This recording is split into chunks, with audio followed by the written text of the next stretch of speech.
Labą dieną, Karžygio žiūrovai ir klausytojai, labas Erika. Sveiki. Jo, ir šiandien pasikvietė Ameriką, nes tai iš tikrųjų yra, man ir asmeniškai, ir aš tikiuosi, kad ir žiūrovai tikrai susikaupė daug klausimų dėl paskutinės situacijos, dėl tavo išvis situacijos, kas vyksta. Šiaip yra įdomu, kur visi tavo draugai pasidėjo. Nes mes matom, kad dabar daugiau yra kritikų negu tavo draugų. Ir čia gal tu pradžioje įvado apie tai, kas iš vis dabar buvo paskutiniai teismai pas tave, paskui viešoje erdvėje aš nelabai suprantu, kas vyksta. Tai tu gal tiesiog visą, kas dabar yra tavo akimis. Mano akimis sausio 13 dieną mes turėjome eilinį teismą, kur iš tikrųjų pasakėme jau beveik tas baigiamasias kalbas. Aš manau, kad mūsų argumentacija buvo tokia stipri ir teisinga ir kad jokio pagrindo uždaryti geros kaiminystės formą tikrai nėra. Tai gal tada šiek tiek, nes gal ne visi žmonės tiesiog žino ir žiūrovai, kas iš vis yra tau inkriminuojama? Ko siekia kaltintojas, kas jiems yra, koks jų tikslas? Tai tam žiūrovui, kuris nežino, tai sakau, kad yra mes, saujelė žmonių entuziastų, susikūrėme tarptautinį geros kaiminystės formą, kurio tikslas yra geri santykiai su kaimynais, taika, bendradarbiavimas, ekonominiai, kultūriniai srityje ir bandymas išlaikyti tų ryšių, kurie yra būtini tautoms gyvenančioms viena šalia kitos. Kelionių metu mes, aišku, pasakėme daug gražių žodžių kaimynams, nes elementaru. Visą laiką buvo formuojama nuomonė, kad Baltarusija yra skurdi šalis, kurioje nieko nėra, jie neturi produktų, jie neturi to. Ir mes ėmėm ir nuvykom ir tai, ką mes pamatėm, mus nustebino, tiesiog mes nuoširdžiai tai ėmėm ir parodėm. Nuvažiavę į Rusiją mes parodėm tai, ką pamatėm tam, tuos žmonės, su kuriais bendravom, pristatėm. Ir kada buvo užduoti klausimai, kaipgi gyvena lietuviai, nedrįso meluoti, pasakėm, kad šita blokada kenkia pačiai Lietuvai ir santykių su Rusija ir Baltarusija toksai.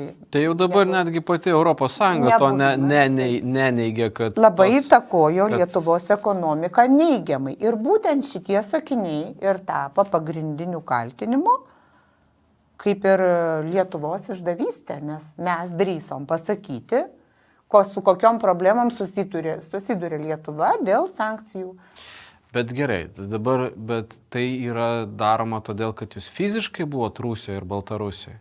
Nes jeigu pasižiūrėt mūsų interneto platybės, tai Facebookas, YouTube'as ir visa viešoji erdvė, tai yra tiesiai šviesiai apie tai kalba labai daug žmonių.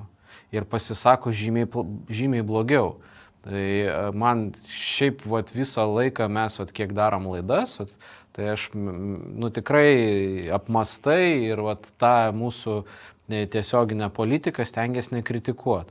Aš matau, kad dabar kai kurie vieši asmenys, kurie daro laidas, jie tiesiai šviesiai atstovauja Rusijos pusę, pateisina karą Ukrainai ir netgi tuos žmonės, kurie suabejoja tą jų tiesą, jau ten, tai yra labai griežtai, jie yra smerkiami ir yra tikrai daug palaikančių būtent tą. Ir jiems nieks neatsitinka. Nei jų kanalų kažkas tai blokuoja, nei jų VSD persekioja. Tai dabar tu man sakai, jūs iš tikrųjų, aš sakiau ir praeitoje laidoje tikrai sakiau, kad iš tikrųjų jūs turėsit pasiekmių ir tai, nes jūsų tas visas žygis buvo ne pagal mūsų užsienio politikos kryptį. Bet dabar klausimas daugiau yra toks, tai kodėl? Viena dalis klausimų yra, kad tikrai Lietuvoje yra grupės akivaizdžiai, atvirai palaikančių Putino režimą ir tų grupių nieks nepersekioja. O jūs bandėt tuos santykius, tą kaiminystės ryšį, už kurį aš tikrai irgi pasisakyčiau. Mes privalom, nesvarbu, su tų diktatorių politikai, mes pritarėm, mes jai nepritarėm, žmonės tų šalių niekur nekalti ir ryšius, bendradarbiavimus, verslo ryšius, kultūrinius ryšius mes privalom išlaikyti. Politikai tegul aiškinasi, kaip sugebėti, kaip pajungti pasaulinę tą visą savo svorį, kad įtakot vieną ar kitą, ta prasme, jų sprendimus. Bet verslo kultūrinius ryšius mes privalom išlaikyti.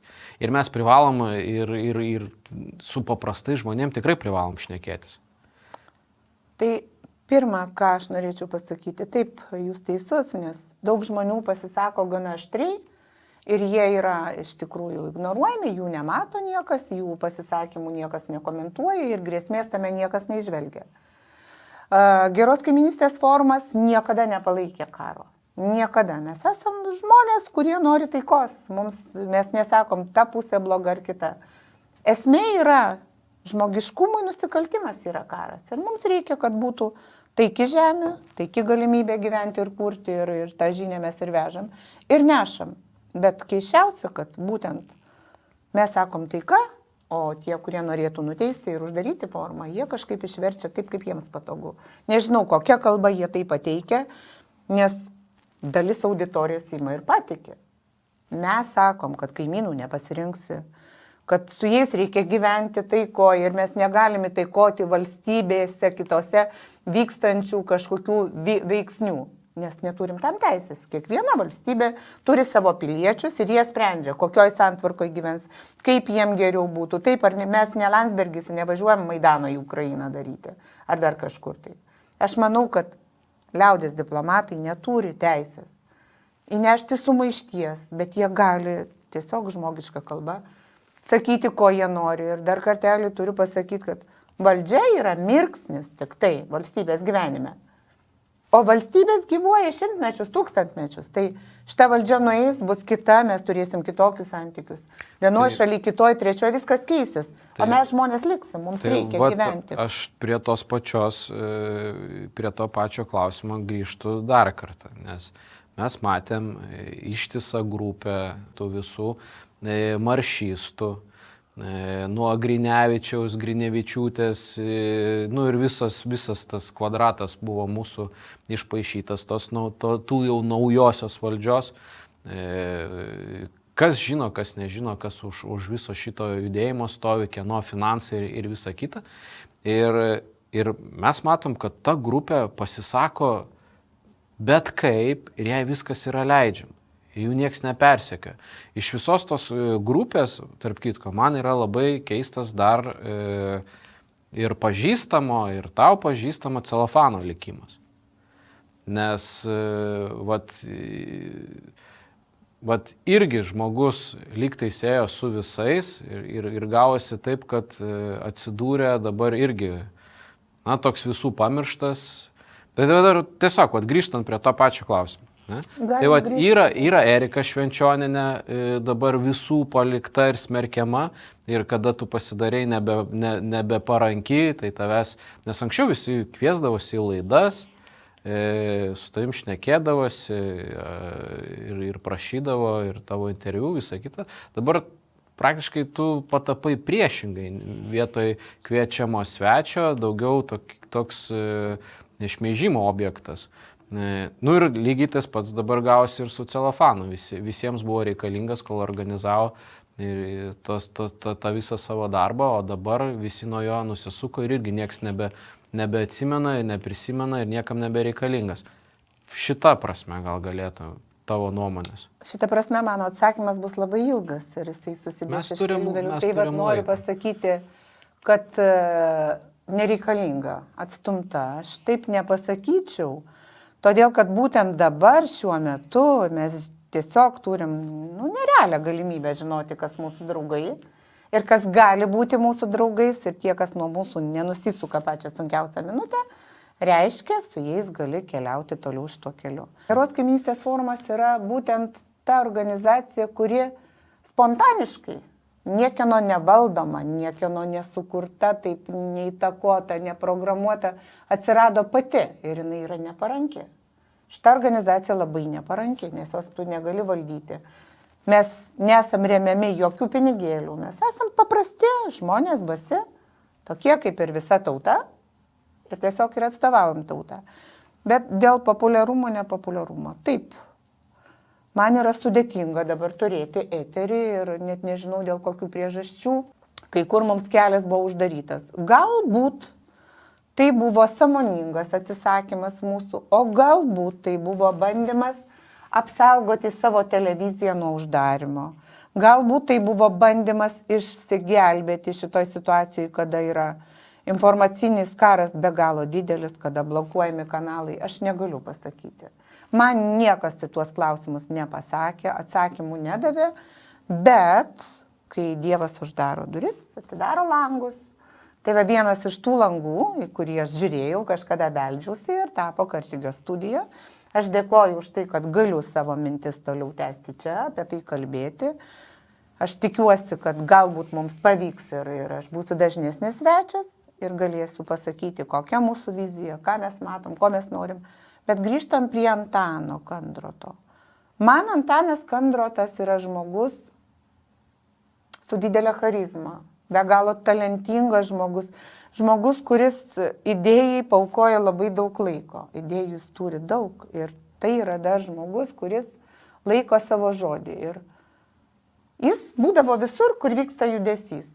Aš manau, kad net jisai ten buvo be naudos savo. Aš manau, kad jam patinka gyvenimas, verdantis gyvenimas. Ir labai skaudu, kad visi grožėjomės Antano drąsa, kad jis tą daro. Ir paskui teismo procesai, dviejuose iš jų aš buvau nuvykusi ir supratau, kad palaikytojų nėra. Visi žmonės toliau gyvena savo gyvenimus ir dėl kažkokių tai priežasčių neturi laiko, nenori ar tiesiog bijo būti Antano teisminėme procese. Antanui reikia pagalbos labai didelės, nes jį ten stipriai valgo. Iš visų pusių, kas netingi, uždeda dar po papildomą bylą, tai šmeižtas, tai dar kas nors. Ir Antanas reikalingas mums. Tokių kaip Antanas mums reikia, nes jisai turi ugnies ir jis moka tą ugnį įžiebti. Prisimenu, mums reikėjo pagalbos organizuojant palaikymą Paleckiui kaip tik prieš teismo procesus. Ir aš paskambinu Antanai, sakau, reikia tavo pagalbos. Būtinai, sako, jeigu reikia, tai ir būsiu. Ir jisai netgi turėdamas draudimus pasirodyti viešose vietose, jis vis tiek atėjo, suvaidino, labai sakyčiau, įdomiai ir pakankamai talentingai poną Vytautą Landsbergį, jis ten pasakė kalbą, jis pelnė visų simpatijas. Antanas nėra kažkieno tai produktas, jis nėra kažkieno tai pastatytas ir valdomas, nes jis yra visur, kur reikia pagalbos. Kaip jis sako, jeigu vyksta geras darbas, aš mielai būsiu ten. Tai yra jo žodžiai. Bet ar yra dabar tau toks pojūtis, kad vis dėlto ta visa mūsų imituojama, aš iškart į kabutės imituojama kova su dabartiniam valdžiom, su neteisingumais, su visku, jinai yra tokia daugiau imituota ir jau jinai pasidarė sisteminė. Ir visi žmonės, kurie turi savo nuomonę, savo įsitikinimus, jie iš pradžių kaip ir pakliuvo į tą bendrą srautą, nes buvo naudingi tai sisteminiai kovai juos panaudot, nes kaip bendras veiklių žmonių, veiklių savo nuomonę turinčių, jo labiau jų netgi ir prašyti ir motyvuoti labai nereikėjo, nes jie turėjo tos motyvacijos. O išryškėjus tai, kad tos sisteminės kovotojų, ta sisteminė kovotojų kryptis išsiskyrė iš tų žmonių asmeninių lūkesčių ir matymų, pasidarė taip, kad jie yra nebereikalingi ir su jais pradedama kovoti ir susidoroti. Nes mes matom, kad tas visas užesys, kad bloga valdžia, ten viskas blogai, jisai yra ir jisai tęsiasi. O yra susidorojama, su Erika Švenčioninė yra, su Celofanu susidorojama, o tie visi likę, jie ir toliau šneka ir jų nieks nejudina. Labai teisingas pastebėjimas yra ta bendra masė, kuri turėtų formuoti visuomenės nuomonę tam, kad tie, kurie nežiūri žiniasklaidos, būtent pažiūrėtų tą kitą maistą, kuris jiem pateikiamas. Ir čia pradžiai mes lik ir buvom geri, opozicionieriai, kurie nekėlė grėsmės. Bet kada suprato, kad mes turim savo matymą, turim savo vidinės jėgos, taip, mus pradėjo izoliuoti. Aš sakyčiau, kad jūsų negali kontroliuoti. Tada jūs pasidarot grėsmė. Tai žinoma. Nes tol, kol jums pasako, jūs padarėt, viskas yra tvarkoje. O kai jūsų nebegali kontroliuoti ir jūs valdyt, tada pasidarot jūs priešais, o priešus reikia... Taip, mūsų niekas nefinansuoja, tai mūsų niekas ir kontroliuoti negali, nes mes neturim šeimininko ir kol kas esam laisvi daryti tai, ką norim, tai ir darom. Ir dėl to ir esam grėsmingi. Ir dėl to kito kelio nėra. Geriausias kelias paskelbti priešų. O kaip paskelbti priešų? Atsupurvinti, tai yra taip gera, ne? Šnipas, špionas. Pas lietuvius dar yra ta tokia, mes lietuviai, mes už Lietuvą. O tu prieš Lietuvą. Kažkas nusprendė, kad aš prieš Lietuvą. Kodėl taip nusprendė? Aišku, nes žmonės, kurie nuoširdžiai, be pinigų ir iš idėjos daro tai, ką jie mano esant teisinga, yra didžiulė grėsmė administratoriams šiuometiniams. Tai Antanas irgi yra grėsmė administratoriams šiuometiniams. Nes tai žmogus, kuris daro tik tai, kas yra priimtina jam ir tai, kas yra jo viduje. Aš manau, kad reikia gelbėti Antaną.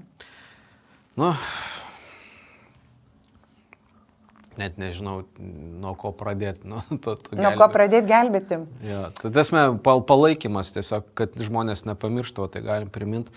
Ir mes laiks nuo laiko ir jo tą paskutinį video visi dėdavom, kuris parodė daugelio žmonių veidą tikrai. Tai vis dėlto skatintumėm nepamiršti ir vis laiks nuo laiko ir mes tenksimės ir laidą padaryti, jeigu... Žmonės labai greitai pamiršta. Čia minė sako, kad tu esi kažkas, paskui minė tave sutrypia, labai gražiai sako ta pati minė, kuri tave pakėlė. Tai nuo planuotojų yra poreikis. Tai ta pati minė tave ir sutryps. Tai jeigu grįžtant prie to, kad mes esam priešai, tai mes nesam priešai, bet ir nesam nei išdavikai, nei kažkokie tai Lietuvos, kaip čia jie dabar sako, mes parduodam Lietuvą, mes niekam neparduodam. Jokios saulės mes nevežam, Lietuva turi savo saulę, jos tikrai pakanka, bet mes matome, kad reikia būti vieningiems, kartu su kaimynais, su Baltijos šalim ir darom žingsnius ir formos dirbs. Dabar tu tokį paminėjai vieną momentą, ne, kad jūs nevežat kažkokios saulės ir net neketinat jos vežti. O gal vis dėlto jūsų planuotojai ir buvo numatę, kad jūs turėtumėt atvežti tą saulę? Ir kada jūs tos saulės nesistengėt atvežti ir nenorit jos niekam atvežti, jūs pradėjot nebevykdyti tų lūkesčių ant jūsų suplanuotų, nes galbūt vis dėlto atėjo laikas tą saulę kažkam tai atvežti. Ir tų norinčių nuvažiuoti į tą gretimą šalį vietoj jūsų ir elgtis taip, kaip planuotojas numatė, atsirado daugiau. Žinot, mes niekada neplanavom vežti kažkokios saulės Lietuvą. Aš dar kartelį sakau, tikslas kaiminystės yra neprarasti ryšių su kaimynais. Nes tai yra taikos garantas. Jeigu aš einu pas tave skolintis druskos ir duonos, taigi tu manęs nepulsi. Tai čia yra tas, o kažkas, kas turėjo tuos lūkesčius. Aš negaliu to pasakyti, nes aš dar kartelį tvirtinu, mes esam laisva, niekieno nevaldoma organizacija. Patys savo, patys idėjiniai, niekas mums neduoda pinigų. Nors dabar norėtų tai parodyti, yra ieškoma kabliuko, kaip padaryti priešą Erikos Švenčionienės ir pasodinti ją ten, kur dabar šiuo metu Paleckis. Tai ta prasme yra stengiamasi, bet tu man minėjai prieš laidą, bet tu dabar tiesiog man plačiau norėtųsi ir kad visuomenė sužinotų. Nes tiesiog tavo dabar situacija ekonominė yra nepavydėtina. Tu turi ir vaiką, kuriam reikia priežiūros, ir sunkiai sergantį vyrą, ir dabar netgi neturi asmeninio dokumento. Ir tuo pačiu metu tau yra dar ir stengiamasi pasinaudoti šitą tavo vietą ir tu gauni vis ir skambučius kažkokius anoniminius, kurie vis tau provokuojančiai siūlo tau pagelbėti, kad tu padaryk kažkokią nuotrauką, ją kažkur paslėpk ir gausi pinigus. Taip, Taip, nuo spalio mėnesio paimtas mano pasas, visi dokumentai, prisijungimai prie banko, nes jie buvo prijungti prie telefono ir aš esu tokioj sudėtingoje situacijoje, kad neturėdama paso aš negaliu susitvarkyti kompensacijos šildymų, nes tai yra nepriima seniūnija. Taip, neturėdama paso aš negaliu susitvarkyti slaugos savo vyrui, negaliu atstovauti pilnateisį savo dukros, iš tikrųjų žmogus be paso yra niekas. Tai reiškia, kad mano situacija žymiai pablogėjo ir jinai blogėja ir kiekvieną mėnesį, kuo ilgiau dokumento paėmimas bus tęsiamas, tuo sudėtingiau bus man. Bet iš to jie tikisi, kad galbūt aš palūšiu, galbūt man kažko pritrūks, galbūt aš norėsiu pagerinti savo gyvenimo sąlygas ir vyksta skambučiai. Kai man sako, jūs gal labai sunkiai gyvenate, mes jums galėtume padėti, jeigu jūs ten kažką nufotografuotumėt ir atsiųstumėt. Nesakau, aš gyvenu pakankamai gerai, bet tai yra tokie nemalonų, šlykštus, provokaciniai skambučiai, kada bandoma kažkur mane įvelti, padaryti kažkuo. Tai ir aš suprantu, kad tai yra specialūs užsakymai, nepavyks. Žinokite, aš žmogus yra kantrus esu, moku gyventi labai taupiai ir žinau, kad ne aš viena turiu problemų. Lietuvoje su tokiom pačiom bėdom finansiniam turiuomenį susiduria labai daug šeimų ir žmonės gyvenantis už minimumą, auginantis vaikus, jie irgi yra labai blogoj padėtyje. Taip, man yra sunku, bet aš pati pasirinkau tą kelią, tikėdama, kad Lietuvoje yra įstatymas, yra kažkokia tai šviesa, yra kažkokia tai tiesa, o tiesa yra pas tuos, kas turi pinigų. Šiai dienai aš negaliu turėti perkamos tiesos, nes man perkamos nereikia, o kitokios ir nėra. Tai va tie skambučiai yra tokie labai keisti, aš paskui galėsiu tau parodyti tuos numerius, galbūt ir kitiems žmonėms taip skambins. Taip, tai yra nuolatinis spaudimas apklausų metu, tai būna spaudžiama į tai, kas prižiūrės tavo vaiką. Paskutinio pokalbio su ponu Urbeliu vakar, jisai buvo metu, mūsų generalinis, jisai tiesiog bandė sakyti, kad aš neteisingai pateikiu prašymus. Aš pateikiu labai daug prašymų, motyvuotų, kad man gražintų dokumentą, tam, kad aš galėčiau, prieš naujus metus galėjau susitvarkyti išmoką sunkios ligos atveju. Ir aš prašiau dokumento, pridėjau pažymą, man dokumento negražino ir išmokos mes nesusitvarkėm, tai praeitų metų jau jinai tiesiog ir nuplaukė. Šie metai galėčiau vėl kryptis ir vėl prašiau ir mums tiesiog atsakymas būna toks, kad aš prašau gražinti dokumentą apgaulės būdu. Kažkodėl yra galvojama, kad aš bėgsiu į kažkokią šalį. Nežinau kodėl, tai yra Lietuva, kurioje aš gyvenu, mano čia šalis ir aš sako žmonės, kad tvarką reikia daryti nuo savo kiemo. Tai niekur nežadu bėgti, aš čia buvau, būsiu ir mūsų veikla čia tęsis tol, kol mes esam gyvi, nes pasiduoti negalima. Ir kvėpuoti kažkaip bandysim. Aš čia irgi artėja rinkimai, ne tiek daug laiko ir liko iki pačių rinkimų.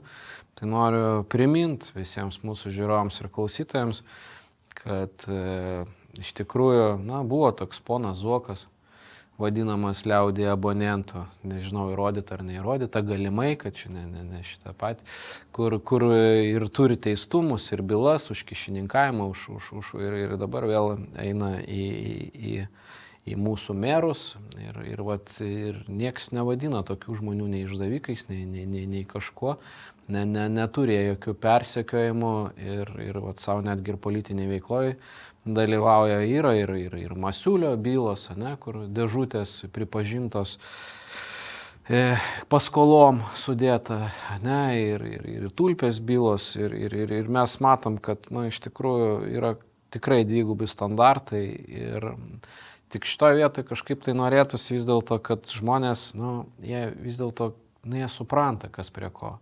Bet gaunasi taip, kad kažkodėl tai žmonės, su kuriais yra iš tikrųjų susidorojama ir kurie, kad ir tavo atvejais, jūsų, nežinau, vėl jūsų, bet ir jūsų atvejais, dėl to persekiojimo, tikrai dėl politinių pažiūrų, kad žmogus tikrai nepaėmė nei kyšio, nei kažko.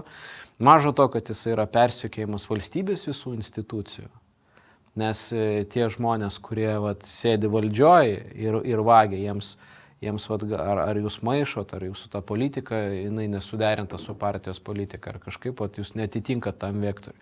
Ir tam, kad jie lengvai galėtų savo pildytis kišenės ir su savo klanais parazituoti vėl visų kitų žmonių sąskaitą, jūs parodomai susidorojama tiek su Algirdu Paleckiu, visiškai neaišku, ką jisai tenais veikia, už politinius įsitikinimus, mano supratimu, kalinamus.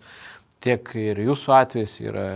Ir kada yra akivaizdžiai matosi, už kokie pinigėliai stovi ir kai baigėsi visi šitie vienos ar kitos bylos, bet tuo pačiu ir ta netgi yra alternatyvioji medija nuo jūsų nusisuka ir žmonės, kurie jūs kažkada palaikė, dabar irgi nebepalaiko. Tai norėtųsi atkreipdėmėsi, kad vis dėlto tie žmonės, kurie iš tikrųjų idėjiškai, nesvarbu, jūs pritarėt jų pažiūroms ar nepritarėt, bet tas laisvas žodis jisai ir pasisakymas, jisai turi būti išlaikytas. Nes jeigu jau žmonės negalės pasisakyti, tai kitą kartą ateis ir jūsų kiemą. Ir jūs ateis ir persekios. Nes tiesiog noriu atkreipdėmėsi visų klausytojų, kad žmonių teisės šnekėti ir išreikšti savo nuomonę, jisai turi kažkaip tai išlikti. Ir šitoje vietoje tikrai prašyčiau visų palaikymo. Nesvarbu, mes turim turėti galimybę visi išsakyti tą savo nuomonę. Tai šiaip tai dėkoju už tą mintį ir čia norėčiau dar paminėti tuos dvigubus standartus, yra per medijas pasakė, ten Kasčiūnas, dar kažkas Žalimas, kad Švenčionienė yra kalta, jinai valstybės priešas ir viskas. Nuomonė suformuota. Man ten nedavė pasisakyti, argumentuoti, kad tai yra netiesa. Lygiai tas pats vyksta čia su kažkokiu tai konservatoriumi, nežinau, kažkokiu žmogeliu, kurį irgi jau lik ir pasakė, kad jis kažką negerai padarė, bet niekas nelaukia teismo proceso, niekas nelaukia išvados. Labai yra paprasta per žiniasklaidą supurvinti žmogų, o paskui jam neduoti galimybės pasakyti, kad aš neišsipurvinu. Dabar jeigu tu turi, irgi neįvardinsim ten to atvejo, bet man kas yra keiščiausia, kad mūsų šalyje ir kai mes matom, kad tai yra toks puolimas, kur jau tie visi žiniasklaidos grandai į dieną išleidžia po 2-3 straipsnius ir kai tu žinai, kad už mėnesio yra rinkimai, tai neįvardinsim nei tų partijų, nei dabar tų pagrindinių jėgų, kurie vienas kitą su kuria kovoja, tai matėm ten ir policija, ir vyriausybė, ir visą kitą. Bet atkreip dėmesį, kad visa tai yra ištraukiama prieš pat rinkimus. Bet tai kągi padarė tas nelaimingas žmogus tai partijai, kad taip stipriai jį nusprendė? Aš manau, kad šito vietoje yra biški kitaip, kad ta prasme, tai yra ištraukta būtent, nes jeigu pasižiūrėsim Gabrielius, jisai savo pasisakymą pasakė, kad ne, jisai tik su mūsų sąrašu išrinktas ir mes čia labai, plaunasi. Tai čia bet kokiu atveju visą laiką, bet tai žala daroma yra būtent tai pagrindiniai partijai. Vėl mes nei palaikom, nei tik atkreipiam dėmesį, kad tai yra vėl susidorojimas, vėl prieš rinkimus. Ir kodėl dabar? Tai galėjo 2 savaitės po rinkimų padaryti. Ginklus reikia ištraukti tada, kad... Tai tiesiog yra ir vėl gaunasi taip, kad vieni pasiema ten tos lagaminėlius ir įvardinama kaip paskola ir toms visoms partijoms viskas gerai ir mero atbuvo Masiulio draugas ir bendražygis.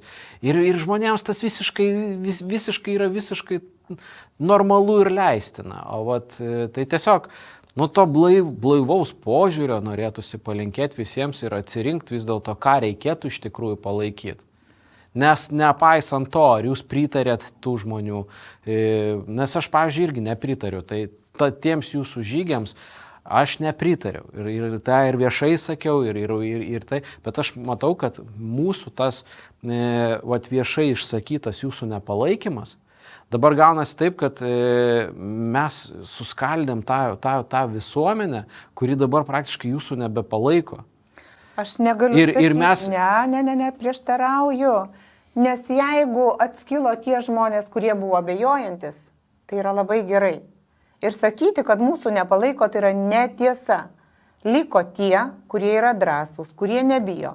Plus ateina dar kiti nauji žmonės, kurie sako, mes stebėjom, žiūrėjom ir kada supratom, kada jums yra dar papildomas puolimas, tai suprantam, kad jūs esate tikrai tie grinuoliai, kuriuos verta palaikyti reikia. Ir kada žmogus paskambina tau ir sako, aš noriu padėti, noriu prisidėti, galų gale paskambina ir sako, aš noriu dalyvauti, va čia tai jau yra kažkas tai.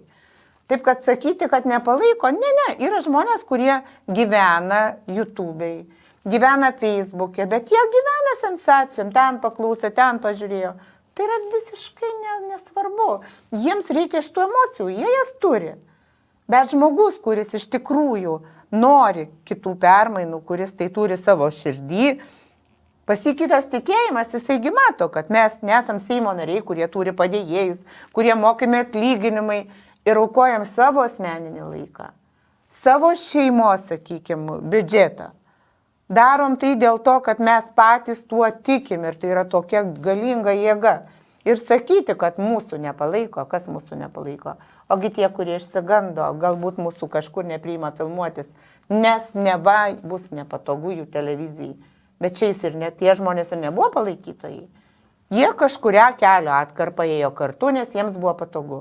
Aš nežinau, gal ir vėl bus patogu, sunku pasakyti. Mes esam tie, kurie neturim kažkokio savo pastovaus eterio ir negalim skelbti nei savo žinių, nei savo, sakykime, koncepcijų. Taip kad jūs jau mus palaikote, pakviesdami šitą laidą ir duodami galimybę pasakyti, jūs jau mus palaikote. Aš norėčiau palaikyti tom, kad mes galėtumėm padiskutuoti. Nuostabu? Ta prasme, nes yra tikrai daug dalykų, su kuriais aš nesutinku jūs, bet tai aš norėčiau, kad jūs galėtumėte išsakyti savo požiūrį, savo nuomonę, o mes galėtumėm išsakyti savo nuomonę. Bet jūs sutinkate? Šitoje vietoje, kad žmonės, jie nesmerktų žmogų už kažkokius tai poelgius o už tai, kad būtų rastas geriausias kelias, kur mūsų išvis šaliai turi. Gerai, o pagal jūs, ką blogo padarė geros kaiminystės forumo žmonės, išsakė, kad nori bendradarbiavimo, nori paprastų kaiminiškų santykių. Aišku, mes prašėm bevizio režimo. Kur tai yra, pasakykit, kur tai pakenkė Lietuvai? Žmonėms mano Lietuvos. supratimu viskas padaryta teisingai ir gerai, bet susistikta nesu teisingai žmonėm ir neteisingose aikštelės. Nes, pavyzdžiui, mano įsitikinimu, kad nei ponai Lukašenka, jie tikrai ne tie asmenys, su kuriais reikėtų šnekėti. Dabar žiūrėkit, nes jie yra lygiai taip pat valdžioje, taip pat turi savo politiką, kaip ir mūsų turi valdžia savo politiką. Ir aš esu įsitikinęs, kad mūsų valdžia pilnai atidirba savo rolę, o Lukašenka atidirba savo rolę. Mes esam liaudės diplomatijos atstovai. Mes nuvažiavom, pažiūrėjom, kas yra Baltarusijai, ko nėra. Opozicija ir pozicija yra kiekvienoje šalyje. Tai būtų nesveika, jeigu nebūtų, ne? Neįmanoma taip. Tada nebūtų nei judėjimo, nei kaitos. Taip, tai kaip tu padarysi pokytį, jeigu nebus opozicijos? Praktiškai įvardink man Lietuvoje opoziciją. Aš manau, kad mes esame opozicija. Tai dėl to dėl to prieš mus yra sankcijos. Dėl to ir esam nei finansuojami, nei palaikomi. Tai va, bet mes ir esam ta opozicija ir aišku, aš būsiu dėkinga už palaikymą. Aišku, būčiau dėkinga ir už finansinį palaikymą, bet labai nenorėčiau, kad tai būtų traktuojama kaip kažkoks nupirkimas. Jokių būdų. Tai yra, tiesiog mes norim turėti laidas. Mes norim atvažiuoti į tas laidas, mes norim iš tikrųjų atstovauti save teisme, mes norim savo organizaciją išlaikyti ir jeigu kartais uždarytų šitą, mes atidarysim kitą, nes tai yra mūsų tikslas, mūsų siekis - laisvė, nepriklausomybė nuo bet ko. O tai, kad jūs nori diskutuoti, tai būtų labai gerai, kad ta diskusija vyktų ir mes atviri visiems klausimam. Tiek, kiek mūsų kompetencijos leidžia, mes nesam kažkokie tai visagaliai, visažiniai. Kiekviena diena tai yra mokymosi procesas. Informacija, kurią mes gaunam, jinai irgi įtakoja ir jūs, ir mane, ir visus gyvenančius čia, ir kaimininėse šalyse. Bet visi žmonės tikisi gerų permainų. Aš dar noriu paliesti tą klausimą, kad dabar yra gryninama opozicija, jinai išsigrynina. Ir visa ta, kuri iš tikrųjų yra finansuojama visų partijų, jinai negali būti opozicija. Žmonės, kurie finansuojami ir turi daryti tai, ką jiem liepia. Nu, kokia čia opozicija? Tai yra tik tai partijos, tas, sakyčiau, balastas, kuris leidžia ją išsilaikyti, leidžia jai turėti savo rinkėją ir kažkaip išleidžia tuos žmonės kaip šauklius. Ateikit ir balsuokit už mus. Bet čia vėlgi, dideli pinigai gali viską. Bet kai pinigai baigsis, tada liks idėja. Ir tada gera idėja galės viską. Tai mes ir būsim tą idėją. Aš dar noriu atkreipti ir tavo dėmesį, ir visų žiūrovų klausytojų, koks yra dabar toks požymis bendras visiems, kad visiškai nebeklausoma yra, ką žmonės sako, o yra nukreipiamas visas tas toks pyktis ir priešiškumas konkrečiam asmeniui. Nes aš pasigendu, jeigu tu atkreipsi dėmesį, kad nieks nebesvarsto, ką žmogus pasakė. Dėl ko jisai iš vis, kokie yra įsitikinimai ir puolami yra, ir diskutuojama ne apie įsitikinimus, ne tai, kas yra teisinga ar neteisinga, o yra pradedamas juodinti pats asmuo, pats žmogus, nesvarbu, kas tai būtų. Ir, pavyzdžiui, kažkas tai kažką pasakė ir būtinai sako, jis ten kažkam dirba, jisai ten kažkam parsidavęs, visą kitą. Visiškai nebekreipiamas dėmesys į pačią informaciją, kuris sako. Ir pas mus pasidarė toks asmenybių, toks purvinimo, juodinimo toks etapas. Bet taigi ir lengva, jeigu tu tą asmenį, kuris neša informaciją iš purvinį, tai ta informacija nebetenka prasmės. Tugi neklausysi tos informacijos ir kartais žmonės, kurie ten rašo komentarus, aš suprantu, kad jie nei klausė laidos, nei žiūrėjo, jie pamatė, Švenčionienė. Reiškia, reikia rašyti blogai, nes apie ją žiniasklaida sakė blogai. Taip, tai yra lengviausia, kaip ir Paleckiai buvo padaryti špionų, tai yra ta vieta, kur tu tikrai jau atsisakysi jo. Nes jeigu tu pateisinsi Masiulis, ar su lagaminėliais, ar Zuoką kaip abonentą, tai čia savi, ne lietuviai. Tai jau jis išdavė Lietuvą, tai pasakysim, reiškia, mes jį braukiam. Tai yra labai geras žaidimas, psichologinis žaidimas ir žmonės esantis valdžioje, jie turi visus ginklus, jie turi visus įrankius, kad paverstų mus tuo, ko nori. O dar yra ir tas paskutinis taškas, kada žmogus, su kuriuo negali susidoroti. Jeigu tu jo nenuperki, negali užspausti, negali įbauginti, tai ką galima jį dar padaryti psichiniu ligoniu, bet jeigu to nepavyks, tai tiesiog galima užmušti, nunuodyti. Tai yra tūkstančiai būdų. Čia tu neteisi, užmušti žmogaus negalima, nes tada iš jo gali padaryti kultą. Tai čia yra paskutinė, bet tai palaukit, užmušti galima negražiais, gali prigerti vėmaluose, paskui pakliūti girtas į kažkokią avariją. Dabargi viskas įmanoma, o dar perdozuoti narkotikų. Dabargi nėra nieko švento, dabar galima padaryti viską, reikia tik tai norėti ir turėti įrankius. Mes jau neduokim minčių. Neduokim minčių, Žalimas turi, jie sakė, jungia visas fantazijas ir minčių jie turi, bet tai aš sakau, kad formas tikrai niekur nesitrauks. Aš manau, kad ta tokia desperacija jų veiksmų yra šiuo metu ne šiaip sau. Ir mes artimiausiu metu pamatysim tikrai tos pokyčius. Ir ne iš gero gyvenimo čia jie taip ir stengiasi visus. Nes jeigu jie jaustųsi visiškai drąsiai ir tvirtai, tai nieks niekieno į kalėjimuose nelaikytų, o užtektų jiems ir visuomenės, ir žiniasklaidos priemonių palaikymo tam, kad informaciniam lauke nugalėtų. Kadangi yra bandoma užčiaupti visaip, ta prasme, tais jau visai kitais metodais, tai aš manau, kad ta jų valdelė, jinai irgi tokia labai jau silpnoka ir bejėgė. Tai dėl to. O šiaip dabar norėčiau tavęs daugiau paklausti apie tai, ne kas vis dėlto tų priešų mums užtenka, mes jų čia nedauginkim, o pakalbėkim, kas tave palaiko. Mes turime bičiulių, palaikytojų, kurie ir palaiko, ir domisi mūsų būsimą veiklą.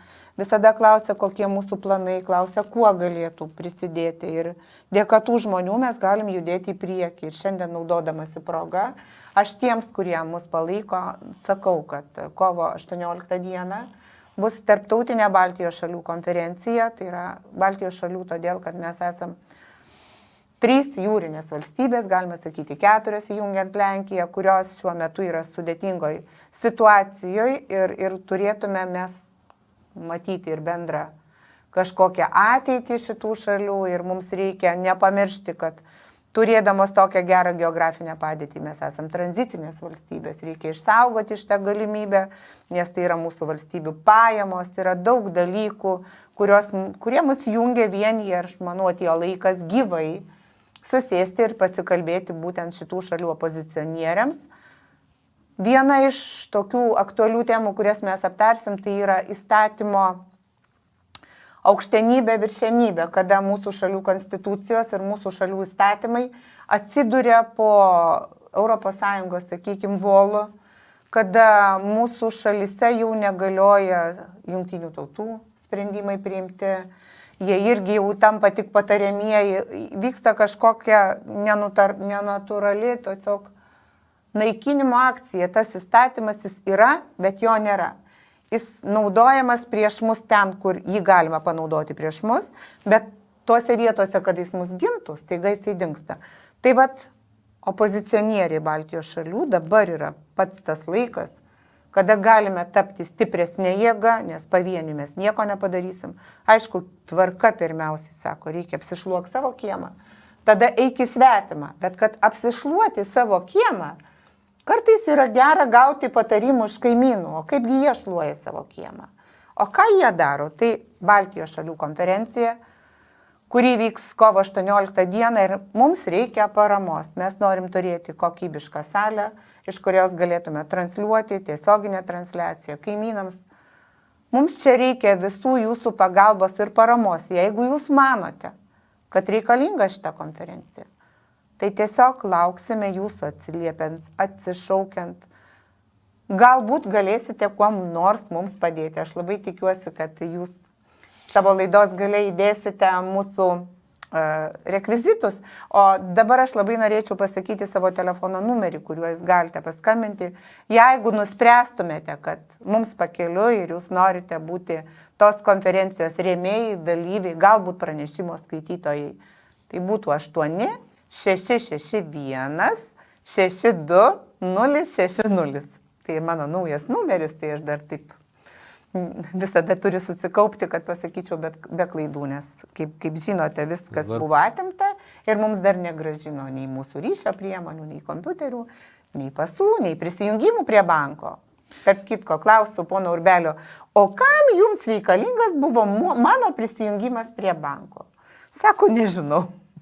Bet vis tiek jį paėmė, nes manau, kad valstybėgi neturi problemų pažiūrėti, ne?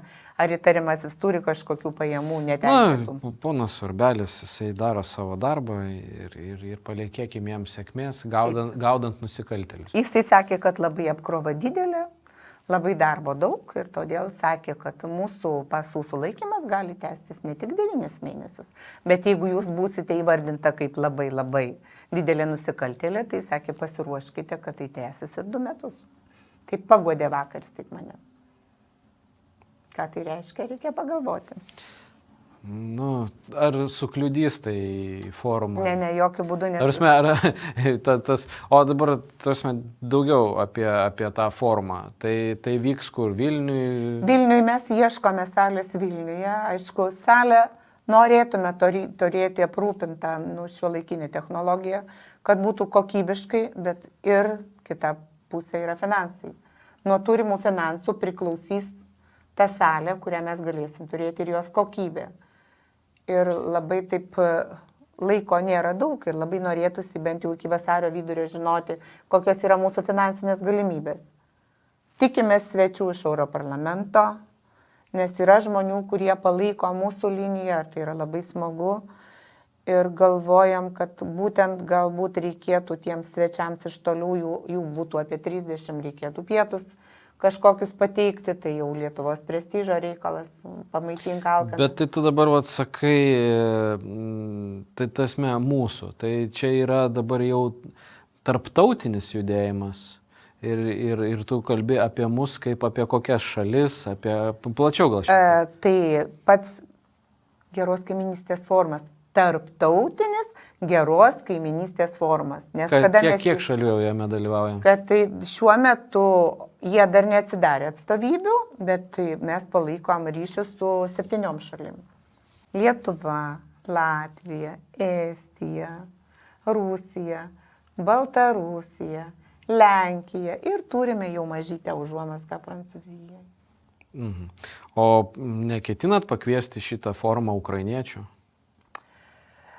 Mes kreipėmės į Ukrainos prezidentą su prašymu tiesiog išgirsti mus, pamatyti mus, nes yragi žmonių, kurie nori girdėti ir tai nešama taikos misija ir ta žodis, liaudės diplomatija neturėtų gąsdinti, bet iki šiol Ukrainos prezidentas neatsiliepė nei iš jo administracijos, mes jokių veiksmų nesulaukėm, jokio atsako nesulaukėm. Taip, mes mielai pakviestume. Prašau, durys atviros.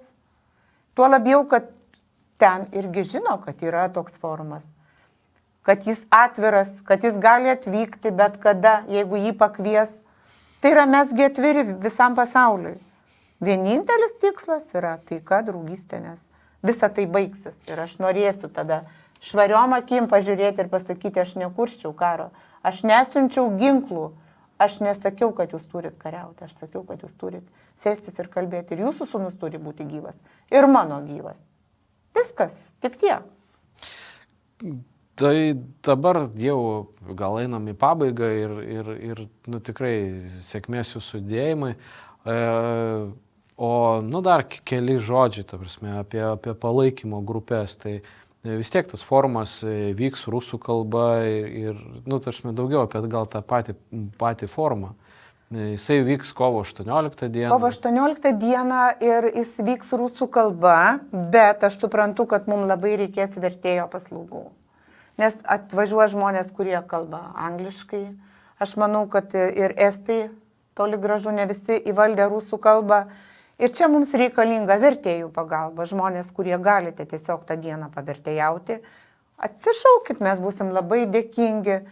Konkrečiau apie forumą, apie mūsų tą tarptautinį forumą Baltijos šalių galėsim pasakyti, kai jau išeisim į finišo tiesėje. Dabar mes turim kontaktus, dabar mes derinam atvykimo laiką, galimybės ir kada jau žinosim tiksliai, kokie bus lektoriai, kokie bus pranešimai. Visa ta dienotvarkė jinai bus pateikta visuomeniai. Jeigu mums pavyks gauti didelę salę, tai bus priimami laisvieji klausytojai, kurie galės dalyvauti, užduoti jiems rūpimus klausimus, tiesiog pabūti toje atmosferoje. Tai yra naudinga ir mes pirmiausiai kreipiamės į Lietuvoje esančius nevyriausybinius judėjimus, kuriems atrodo, kad forumo vykdoma veikla yra reikalinga, tai mes lauksim ir jūsų paraiškų dalyvauti, nes tai yra tarptautinis, o Lietuva tai ne vien gera kaiminystė. Tai yra daug judėjimų, kurie irgi nedideli, bet daro labai gražius darbus savo kraštuose, savo rajonuose ir galbūt norėtų įnešti indėlį būtent į tokį tarptautinį renginį. Tai mes tikrai atviri. Televizijų prašysim, jeigu bus tokios televizijos, kurios atvažiuos ir patransliuos. Tai irgi būsim labai laimingi, patenkinti, nes tai yra sklaida, kuri reikalinga ir žiniasklaida dabar visagalė, jūs esate visagalė. Mes biški buvo užsimiršęs, kad mes čia visagalė. Nesijaučiam visagalis. Tai jauskitės, nes jūs turite galimybę nušviesti spalvomis tomis, kuriomis norėsite. Jūsų valiui bus parodyti tai, ką jūs norėsite. Visą laiką, aš nežinau, kaip karžygys mes visą laiką stengiamės tos procesus be jokių kažkokių tai nusistatymų, taip kaip mes matom, taip jos ir parodėt. Neturim jokios nusistatymų prieš bet ką. Tiesiog taip kaip procesus matom, taip mes jos ir stengiamės parodyti. Tai ką, tai šiai dienai turbūt ačiū Erikai, kad toliau daro tai, ką jinai daro. Padėsim, kada galėsim, kritikuosim, kada manysim, kad reikia kritikuoti. Kritika labai gera. Bet kritikuosim ne jūs kaip asmenys, kritikuosim jūsų darbus. Bet tai yra labai svarbu. Būtent geras oponentas, tai yra tavo gyvenimo rodiklio kelimas. Be abejo. Nes geras oponentas jis yra prieskonis, pats geriausias prieskonis patiekale. Ir dėkoju geriems oponentams. Prašom. Būkite geruoju mūsų oponentu. Stengsimės būti objektyvių. Nei geruoju, nei bloguoju.